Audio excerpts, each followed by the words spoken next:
परम सन्मानियो गुरु रूप गुरु खालसा साध संगत जी, वाहिगुरु जी का खालसा वाहिगुरु जी की फतेह।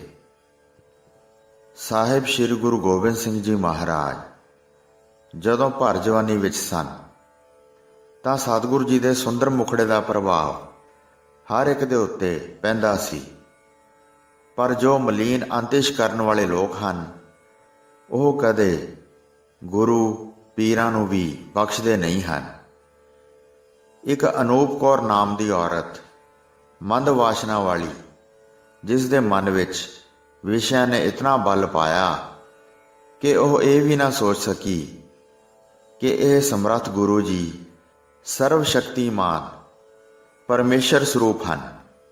ਮੈਂ ਇਹਨਾਂ ਕੋਲੋਂ ਮੁਕਤੀ ਦਾ ਰਸਤਾ ਪੁੱਛ ਕੇ ਬਾਕੀ ਸਿੱਖਾਂ ਦੀ ਤਰ੍ਹਾਂ ਜਨਮ ਮਰਨ ਤੋਂ ਮੁਕਤ ਹੋਵਾਂ, ਪਰ ਇਸ ਤੋਂ ਉਲਟ ਇੱਕ ਝੂਠ ਜਾਂ ਜਾਲ ਬਣਾਇਆ ਸਤਿਗੁਰੂ ਜੀ ਨੂੰ ਸਿੱਖਾਂ ਸਮੇਤ ਪ੍ਰਸ਼ਾਦੇ ਦੇ ਬਹਾਨੇ ਆਪਣੇ ਘਰ ਸੱਦਿਆ।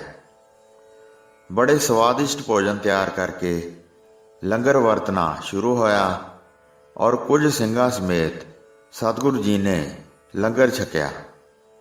ਲੰਗਰ ਛਕ ਕੇ ਗੁਰਮਤਿ ਮਰਿਆਦਾ ਅਨੁਸਾਰ ਸਿੱਖ ਨੇ ਚੂਲਾ ਪੜਿਆ। ਭੋਜਨ ਛਕਣ ਤੋਂ ਬਾਅਦ ਕੀਤੀ ਅਰਦਾਸ ਨੂੰ ਚੂਲਾ ਕਹਿ ਦਿੰਦੇ ਹਨ। ਸਿੱਖ ਨੇ ਅਰਦਾਸ ਕੀਤੀ ਕਿ ਹੇ ਸਤਿਗੁਰੂ ਜੀ, ਜਿਸ ਭਾਵਨਾ ਨੂੰ ਮੁੱਖ ਰੱਖ ਕੇ ਇਸ ਬੀਬੀ ਨੇ ਭੋਜਨ ਛਕਾਇਆ ਹੈ ਸੋ ਭਾਵਨਾ ਪੂਰਨ ਕਰਨੀ। ਅਰਦਾਸ ਤੋਂ ਉਪਰੰਤ ਅਨੂਪ ਕੌਰ ਨੇ ਹੱਥ ਜੋੜ ਕੇ ਗੁਰੂ ਸਾਹਿਬ ਜੀ ਨੂੰ ਬੇਨਤੀ ਕੀਤੀ ਕਿ ਮੇਰੀ ਇੱਕ ਜ਼ਰੂਰੀ ਬੇਨਤੀ ਹੈ ਜੋ ਮੈਂ ਸਿੱਖਾਂ ਦੇ ਸਾਹਮਣੇ ਨਹੀਂ ਕਹਿ ਸਕਦੀ। ਇਸ ਲਈ ਦੂਸਰੇ ਕਮਰੇ ਵਿੱਚ ਆ ਕੇ ਮੇਰੀ ਇਹ ਬੇਨਤੀ ਸੁਣੋ।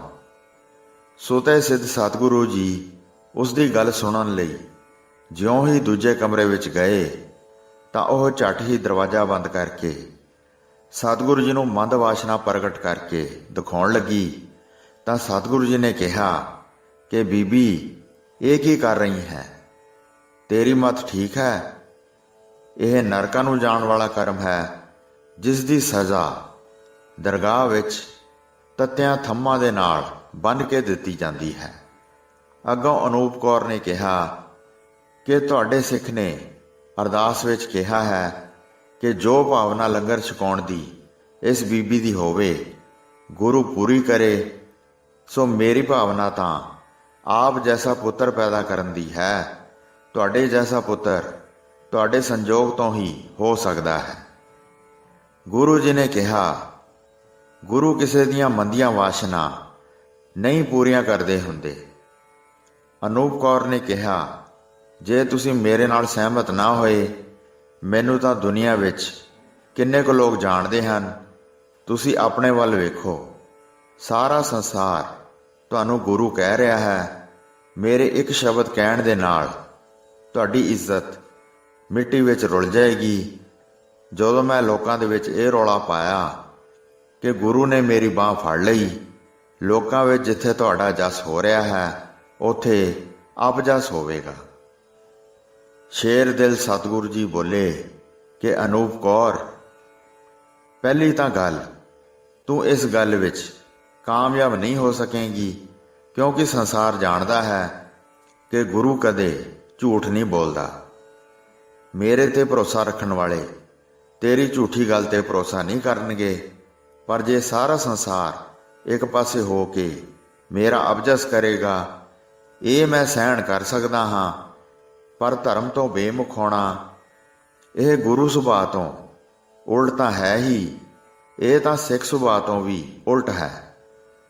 ਮੇਰਾ ਅਕਾਲ ਪੁਰਖ ਤਾਂ ਜਾਣਦਾ ਹੈ ਕਿ ਸੱਚ ਮੇਰੇ ਕੋਲ ਹੈ ਜਾਂ ਤੇਰੇ ਕੋਲ। ਇਸ ਲਈ ਮੈਂ ਅਕਾਲ ਪੁਰਖ ਦੇ ਭਰੋਸੇ ਦ੍ਰਿੜ ਇਰਾਦੇ ਨਾਲ ਨਿਰਸੰਦੇਹ ਮੈਂ ਤੈਨੂੰ ਕਹਿੰਦਾ ਹਾਂ ਕਿ ਲੋਕਾਂ ਦੇ ਅਪਜਸ ਨਾਲੋਂ ਮੈਨੂੰ ਆਪਣਾ ਧਰਮ ਪਿਆਰਾ ਹੈ। ਜਿਸ ਦਾ ਗੁਰੂ ਹੋ ਕੇ ਜੀਵਨ ਉੱਚਾ ਨਾ ਹੋਵੇ ਤਾਂ ਸਿੱਖਾਂ ਦਾ ਜੀਵਨ ਕਿੱਥੋਂ ਉੱਚਾ ਹੋਵੇਗਾ। ਰਹੀ ਗੱਲ ਮੇਰੇ ਜੈਸਾ ਪੁੱਤਰ ਪੈਦਾ ਕਰਨ ਦੀ, ਇਹ ਤਾਂ ਮਾਤਾ ਗੁਜਰੀ ਜੀ ਹੀ ਪੈਦਾ ਕਰ ਸਕਦੇ ਹਨ। ਮੇਰੇ ਜੈਸਾ ਹੋਰ ਕੋਈ ਅਕਾਲ ਪੁਰਖ ਨੇ ਪੈਦਾ ਨਹੀਂ ਕੀਤਾ, ਸੋ ਅੱਜ ਤੋਂ ਬਾਅਦ ਮੈਨੂੰ ਆਪਣਾ ਧਰਮ ਦਾ ਪੁੱਤਰ ਸਵੀਕਾਰ ਕਰਕੇ ਆਪਣਾ ਪ੍ਰਲੋਕ ਸਵਾਰ। ਸਤਿਗੁਰਾਂ ਨੇ ਐਸੀ ਕਿਰਪਾ ਕੀਤੀ ਕਿ ਉਸ ਦੀ ਵਿਸ਼ੇ ਵਾਸ਼ਨਾ ਖਤਮ ਕਰਕੇ ਨਾਮ ਵਿੱਚ ਬਿਰਤੀ ਟਿਕਾ ਦਿੱਤੀ। ਗੁਰੂ ਜੀ ਦੀ ਕਿਰਪਾ ਦੁਆਰਾ ਉਸ ਨੂੰ ਨਾਮ ਇਤਨਾ ਮਿੱਠਾ ਲੱਗਣ ਲੱਗਾ ਕਿ ਵਿਉ ਵਰਗੇ ਵਿਸ਼ੇ ਰਸ ਸਾਰੇ ਵਿਸਰ ਗਏ। ਜਿਸ ਤਰ੍ਹਾਂ ਕਿ ਗੁਰਬਾਣੀ ਦੀ ਇਸ ਪਾਵਨ ਤੁਕ ਵਿੱਚ ਆਉਂਦਾ ਹੈ, ਗੁਰਮਤਿ ਹਰ ਰਸ ਮੀਠਾ ਲਾਗਾ, ਤਿਨ ਬਿਸਰੇ ਸਭ ਬਿਖ ਰਸੋ। ਜਿਨ੍ਹਾਂ ਜਗਿਆਸੂ ਜਨਾਂ ਨੂੰ ਗੁਰੂ ਦੀ ਸਿੱਖਿਆ ਦੁਆਰਾ ਨਾਮ ਦਾ ਰਸ ਮਿੱਠਾ ਲੱਗਿਆ ਹੈ, ਉਹਨਾਂ ਨੂੰ ਸੰਸਾਰ ਦੇ ਹੋਰ ਸਾਰੇ ਵਿਸ਼ੇ ਰਸ ਭੁੱਲ ਗਏ ਹਨ। ਗੁਰਮਤਿ ਨਾਮ ਮੀਠਾ ਮਨ ਭਾਇਆ, ਜਨ ਨਾਨਕ ਨਾਮ ਮਨ ਭੀਜੈ ਜੀਓ। ਇਉਂ ਗੁਰੂ ਦੀ ਮੱਤ ਅਨੁਸਾਰ ਜਿਨ੍ਹਾਂ ਨੂੰ ਨਾਮ ਦਾ ਰਸ ਆਇਆ ਹੈ, ਉਸ ਦੇ ਜੀਵਨ ਵਿੱਚ ਹੋਰ ਸਾਰੇ ਰਸ ਜੋ ਇੰਦਰੀਆਂ ਦੇ ਸਨ ਵਿਸਰ ਗਏ ਹਨ, ਭਾਵ ਭੁੱਲ ਗਏ ਹਨ। ਜੋ ਵਿਸ਼ਿਆਂ ਦੇ ਰਸ ਹਨ, ਇਹ ਵਿਉ ਦੇ ਸਮਾਨ ਹਨ। ਮਿੱਠੇ ਇਸ ਲਈ ਲੱਗਦੇ ਹਨ ਜਿਵੇਂ ਕੁਝ ਜ਼ਹਿਰਾਂ ਮਿੱਠੀਆਂ ਤੇ ਕੁਝ ਜ਼ਹਿਰਾਂ ਕੌੜੀਆਂ ਹਨ। ਇਸੇ ਤਰ੍ਹਾਂ ਜਿਵੇਂ ਵਿਸ਼ਿਆਂ ਦੀ ਜ਼ਹਿਰ ਹੈ, ਇਸ ਨੂੰ ਮਿੱਠੀ ਜ਼ਹਿਰ ਕਿਹਾ ਜਾਂਦਾ ਹੈ।